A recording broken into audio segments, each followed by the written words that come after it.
All right, folks, hello, we are back. More Grand Blue, busy time, right? Lots of stuff going on.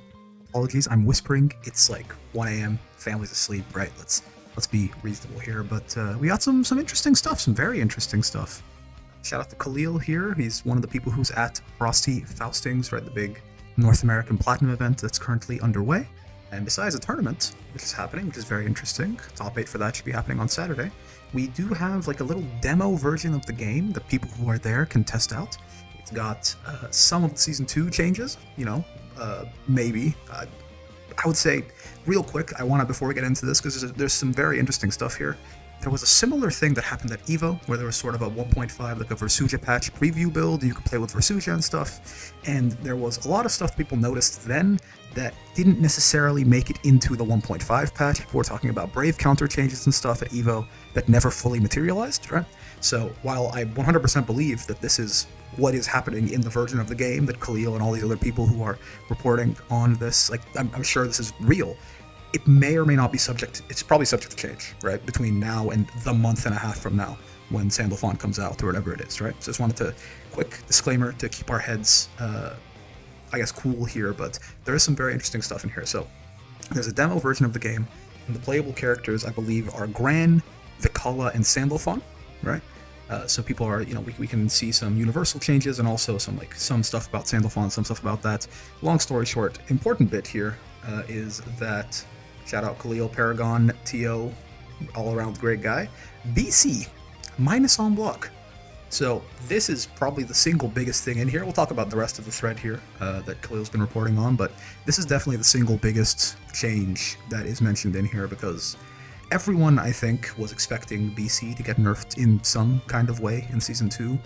Even if this is subject to change, and this is not exactly the change that they put into BC for Season 2, I would be very surprised if Brave Counter escapes the Season 2 patch notes exactly the same, like it did in the 1.5 patch when Versuja dropped. It's just obviously a little too good. I will say, I don't think we need to gut it or anything. This is not my preferred change. It's probably my second favorite. Like, if I had to pick a BC nerf, this would be my second choice, so it's not too bad. I've been saying for a while now that I think the real, if you could just make Brave Counter not hard knockdown on counter hits, then we're kind of golden, right? Because to me, that is the ultimate way that, like, yes, BC being plus on block means sometimes you bait the BC and then they still get to, they take their turn on you, but they're still in the corner and it's still kind of weird. Whereas with the hard knockdown BC, a lot of characters can fully super jump and side switch, and now for you running offense, you're in the corner and they get Oki on you. So that to me has always been a little more egregious with Brave Counter, but minus on block is also fine. And notably, we don't know exactly how minus on block it is. I presume it's I'd be very, it's not punishable. He would have said punishable if it was, but my guess is probably -3 would be ideal, right? So there's no weird interactions with slower normals and things like that. But yeah, this is huge, right? Some people might look at that and be like, that's not enough. I think that already, that one big Brave Counter nerf is all we need. This does away with a lot of stuff that you might not be a huge fan of. I know a lot of people don't like the sort of BC wars that can happen in this game, where someone Brave counters and the opponent and they block it, and the opponent Brave counters them back, and then they block that, and they just keep trading Brave counters back and forth. I still think that, fundamentally, balance-wise, that's not as bad as people think it is, but it is definitely lame to watch, right? So this getting rid of that, there's no purpose if BC's minus on block and you block your opponent's BC, well, you just take your turn, right? There's no point to BC them back. So that kills that. Safe jumps, right? If you safe jump, BCing your safe jump is going to be a lot worse than it currently is. Lots of little interactions like that. BC being minus on block is not a small nerf. It's a big nerf. A needed big nerf, but it's a big nerf. So that's good. We'll see. This is definitely something I would not mind at all if this made it into the final version of Season 2 exactly as is there. I will say, quick note, if it's -1 or 2 on block, it's a little silly, because then there are going to be some cases where if BC is -1 on block and you're a 6-frame light character, the person who blocked the BC is a 6-frame light character like Lediva or Versuja or Vasaraga or Fairy or something, and the person who BC'd them has a 5-frame light, then you're just going to trade, and in some cases, if it's Versuja or Vasaraga, you're going to lose straight up. So I trust Cygames. If they're making it minus on block, they're going to make it -3 or something. But yeah, otherwise, there's some character-specific stuff here. You can probably see Vikala can see her next item. That's good. a little bit. I assume Vikala is going to be buffed pretty heavily in the Season 2 patch. She's a very popular character. They clearly put a lot of effort into her, but she's just a little weak right now. There's a lot of things where it's just like, why, why is she the only character that in many ways can just completely screw herself over through her own universal mechanic, or unique mechanic rather. So you can see her next item. That's interesting. Her item changes every 5 seconds. Is really weird. So I wonder if this is just always how it's been internally. Like, I bet you this is always how it is. Like, every 5 seconds, the RNG on her item has changed, but we just were never able to see that before, right? Here's the other big universal change, which, universal changes I've talked about a lot. You have to be careful just because they can really stack up, and if you make too many universal changes in one direction, it can really change the landscape of the game. This is super interesting. DP punishes are counter-hit slowdown states. They're counter-hit recovery. If you hit them with the heavy, you get the big slowdown and stuff like that. But yeah, so he's going to say, upon further testing, the DP thing is Sandalphon only, but no. Again, as time passed, HDPs and supers are counter-hit states, UDPs are not. So that's good. If you don't have a meterless reversal, then your metered reversal is not going to be counter-hit recovery. And if you do have a meterless reversal, then there's another reason to spend the cash on your UDP. There are characters, for example, like Abel, right? Avatar Belial. His UDP is, yeah, I mean, it gives him a good knockdown, right? But it's spending more HP and more meter compared to like his medium DP, which is invincible still and doesn't cost him any health. There's like reasons to do that now, right? Oh no, but it's only HDPs actually. So I wonder if that means like light and medium DPs aren't. Curious. Regardless, anyway, this is big, right? A lot of reversals in this game are kind of silly. A lot of them are like not nearly as minus on block as they should be. Think like Charlotta DP being like -7 to 8 to 9. Belial's DP is like -12. A lot of DPs are like -10. So they're not as minus as you'd want them to be. But at least now, this is going to be like kind of a universal nerf to a lot of these reversals, and that counter hit is really big in this game, right? The difference between characters for a lot of the cast, the difference between your counter hit confirms and your non-counter hit confirms is like, it can be 2 to 3k damage in the mid screen and like 4k damage in the corner extra, right? And even for things like Charlotta, I've already seen some people in my chat were talking about, okay, what does it matter if Charlotta's DP is counter hit state if she's still like -7? It's not going to run up and like close H her in that time.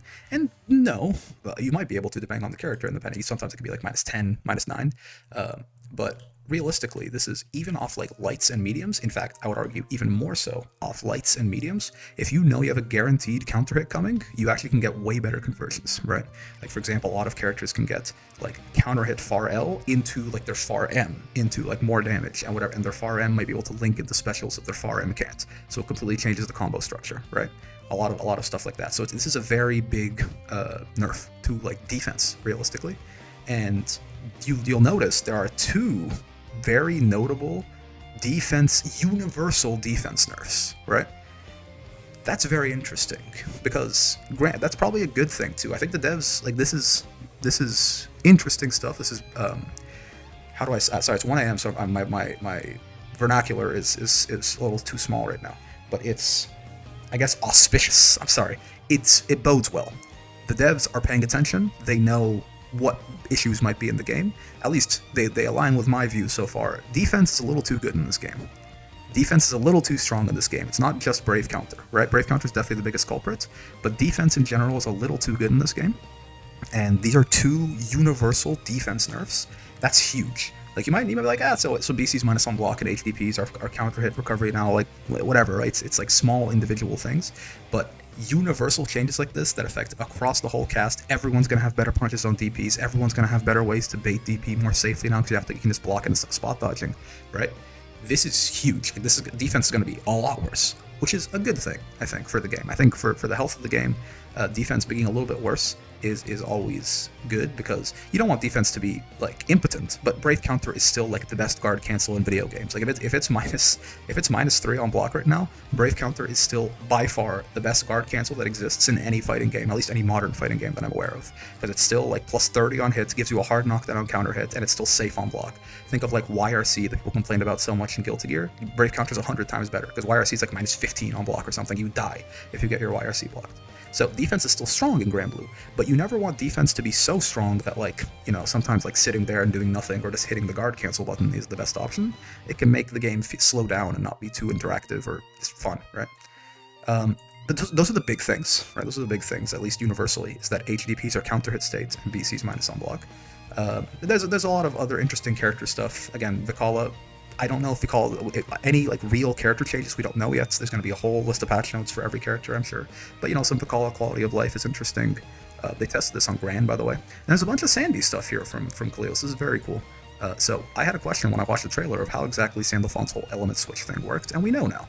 He hits 5U, and he presses L, M, or A to choose elements. I don't know exactly which ones, but you get the idea. Like light might be water, M is earth, and heavy is wind or something, and fire is no input. And Judgment Cut, he's talking about the thing where he like backdashes and does the slash, right? The crumpled Grand in the trailer. This is a Virgil thing from Marvel, right? But it's not like Lancelot. It crumples in side switches, but does not allow for a combo, right? So, Lanskin has his like U blade impulse. He crumples side switches and he can keep going. Apparently, he can't do that. And the elements have passive buffs. Wind increases ground movement speed. Really cool. Wind seems really good, I will say. We don't really know that much. I especially I'm not at Frosty, right? I'm not, hands-on with Sandy right now. But Wind increases movement speed and has an air dash. That's insane. Like it's just neutral the elements, man. It's crazy. But yeah, other passives, cool. Yeah, Water Stance, the M Fireball we've seen.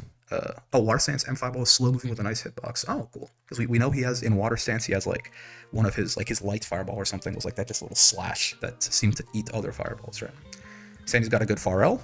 Good. Think Beatrix Zeta. These, the kind of kick ones probably. Very, very solid Far Ls there. Sandy's got good buttons. 2M apparently also a good button. I heard a lot of, besides just Khalil, there's a lot of other people there trying out and stuff. And it seems like some people's early impressions of Sandalphon is that he's very good. No one is surprised by this, right? I think the general expectation is that Sandalphon is going to be top tier on release, maybe top 1 on release. We don't know. Again, I say it all the time, but if you want to, if you're always like, why is Belial so strong? Why did they never nerf this Belial guy? Why does Belial get all the special treatment? It's because Belial is one of the most popular characters in the gacha game across time, across regions, across everything, right? He gets skins, he gets special treatment, they want him strong, they want him to be present because everyone loves him. And guess what? Sandalphon is the most popular character in the gacha game in every region, at every poll, every time they ever bothered to ask, Sandalphon's always number 1. So I would not be surprised at all if Sandy was too good on release, and honestly, if he remained that way. I'm okay with that, man. You know what? Lucilius, Belial, top tier right now. Come, save us, Sandalphon. Save us from these villains. And you can also go into an element through the dash. This is what I assume 214X is his dash, right? In the trailer, I was like, it looked like there's a clip where he anti-airs Belial, where he seems to go into it from neutral, and then there's a clip where he dashes at Jita and then goes into the wind element from there. And again, I was like, can he do it one or the other, like is out of the dash or whatever? It's both, turns out. He can do it out of the dash. I assume 214X is the dash. Because he also 214U wall bounces, we saw that in the video, right? So yeah, out of the dash or out of 5U, he can change elements. Very cool. Plus enough on throw for the super jump, no escapes, set up to beat Fuzzy Mash. Yeah, okay. So it's a little bit of his throw gives him enough plus frames for some good Oki. And yeah, Grand, Sandalphon, and Vikala, right, is the ones you can play. Yeah, so 6XL seems unnerfed, right? Is the big thing. We don't know for sure. It might, like, if it's the kind of thing where 6XL has like 2 extra recovery frames, that's quite meaningful. But like, Khalil and all the people trying this out for I don't know how long they get of the demo, but it's not going to be the kind of thing you can tell. But it's not obviously different. I'm going to be honest. I think 6XL is okay. I think the only problems with 6XLs realistically at this point are some characters 6XLs are too good, right? Like, it's like Catalina 6XL or Belial 6XL or Beatrix 6XL. These ones where they just seem to have like there was a patch where they nerfed a lot of 6XL ranges, and they just like didn't for some of these characters, and then Beatrix released with like a pre-patch 6XL. I think Dash L as a concept now, it's got more recovery frames. It's always sort of been like a free window to BC people, right? They universalized the combo reward off of it, right? They made it scale combos too. Like, I think 6XL is fine. I think it's just there are certain dash Ls, like when I see the patch notes, I want to see things like Catalina 6XL, horizontal range reduced, like they did for Nier and a lot of other characters. I think it was like the patch where Vayne came out or the patch where Beatrix came out or something. So, like, I'm okay with no universal, like obvious huge universal dash L changes. And maybe that's controversial, but I don't think that's really a problem, right? And yeah, Brave counter is bon at minus on block, not punishable but minus, right? So. This is cool, man. This is cool. Again, I just want to reiterate, this is subject to change, right? Not any particular reason. I don't know for a fact that any of this is not going to make it into the final version. I'm just saying, people were saying a lot of stuff like this at EVO 2. There was a month between EVO and Versuge's release, and then some of the stuff people were talking about was not in patch 1.5, and we were like, what? Huh? So, don't get too excited yet, but I will say, with that in mind, these are good changes. right? These are good changes, I think. The BC being minus on block, the DP punches are counter hit slowdown, right? Because Brave counter is worse now, and when you run out of Brave points, your DP is also worse. And it also sort of lowers a little bit, the gap between having a meterless DP and a non-meterless DP, just because your meterless DPs are just worse now, right? The HDPs are simply like riskier. They're worse options. So, I mean, they were always worse because UDPs usually gave you better knockdowns and stuff, but like these are very good. I've been saying this over and over that I am very optimistic for Season 2. Cygames, Arxis, whoever's making the balancing decisions, they have done a great job with Grand Blue so far. On release, obviously, Nier was a bit of a mess, and there were a couple characters who were too strong, certainly, but they fixed it relatively quickly, and the Resuja patch is one of the best fighting game patches that I have ever experienced. I feel like it just did so much right. The top tier is so competitive, like there's so many different characters you could argue for top 5 or top 1 even. A lot of the worst characters got bumped up to the point that I see so many, like no one can agree on the bottom 5 either. Like yes, there's some consensus for sure, but like, you know, most people will be like, I think Vayne's not very good, and then someone will be like, I don't know, man, Vayne feels mid-tier, or like, Matera doesn't even feel that bad, or like, Fairy's not even that bad anymore, guys, or like, this Ladiva character's broken, or something like that, right? So, like, they've done an amazing job with the 1.5 patch. It's one of the best fighting game patches I've ever seen. The only problem it had was that it didn't do anything to Brave counter, and oh, baby, we are so fucking back. So, shout out Cygames, shout out Khalil, once again, just absolute GOAT, giving us all this information live here 10 hours ago, and yeah, excited for Season 2. It sucks that you have to wait a month, but honestly, this information so far seems like it's worth the wait. Oh, I guess, last thing, sorry. There's a bunch of quality of life stuff, but there's one relatively important thing about inputs. Let me see if I can actually find... I'm not sure if Khalil posted about this or if someone else did. Yeah, so SBAs have different toggleable shortcuts, which is cool, but there is... Yeah, here you go. Sorry. That aside, there are new control settings for charge inputs allowing you to disable them. So I think someone replied, I think Zerom was like complaining about this or something. What he inevitably... Yeah, there you go. This sounds absolutely fucking stupid, so I think what it is, what Zerom thought it was, and what I thought it was when I first read this, is that you can just say Charlotta, right? Zerom, obviously, a very good Charlotta player. Her DP is actually a charge input, and I think so is her Blanca Ball, right? Her little, like, Blanca thing. But then her multi-sword slash, for example, or her Demon Flip are not charge inputs. So what I thought when I first read this was that you can turn off the charge inputs and keep the other technical inputs, right? So you can turn technical inputs on, but keep charge inputs off. So you still can't do like the bonus damage for the DP or the Blanca Ball, but you can do the bonus damage for the quarter circle ones. That's okay, but Zerom didn't seem too happy about that. But upon further inspection, you can also change back forward charge to a quarter circle forward input individually. This is really interesting. They just said fuck it. Like, charge characters already didn't matter in Grand Blue. Like, there's no downside to being a charge character because simple inputs exist. But now they're just like, yeah, if you want to, instead of charging, if you just want to do a quarter circle forward, go for it. Sure, man. That's a big buff for some of these characters. Like Eustace, for example. Like, Eustace being able to just get 10% extra damage on his fireballs.